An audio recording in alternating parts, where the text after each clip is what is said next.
Why do we believe that OneID has the potential in the UK that we say it has? Because we've seen this happen elsewhere. And it's happened not only in the Nordics, as David mentioned before, but also in Belgium. And when we talk to businesses, citizens, customers from those territories, they say, of course, absolutely.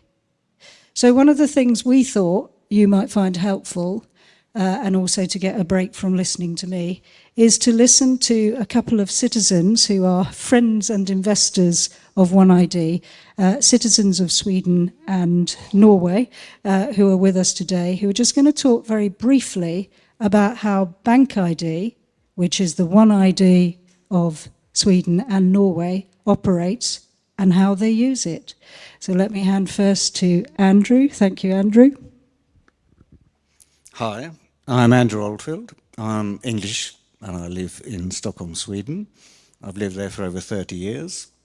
And I worked for a number of companies in the late 90s, early 2000s, developing their web presence.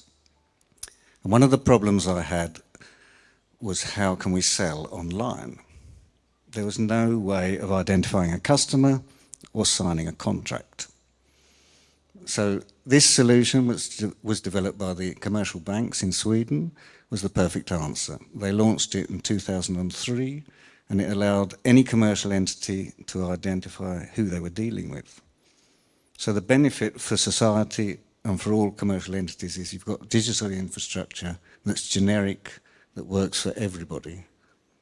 And for me as a citizen, it's convenient, easy to use, and very secure. And today, everybody in Sweden uses it every day. Hi, my name is Anna Holmen. I'm not Swedish, I'm Norwegian. Lucky enough to be married to a Brit, so I'm living here. Lucky in some ways, not when I moved here and had to set up any sort of online presence and prove that I was me.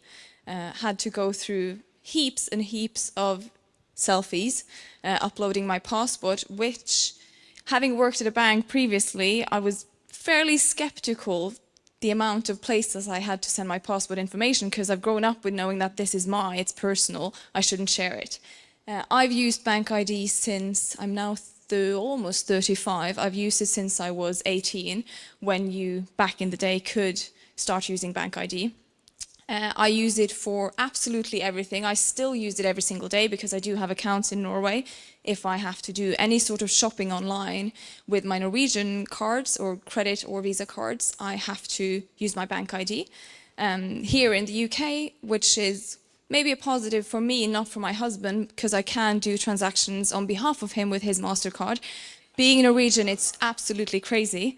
I use it for anything that has to do with my social security. We even used it when we got married. So we were sitting back in our house in Oxford, clicking through, proving that we were ourselves and wanting to get married.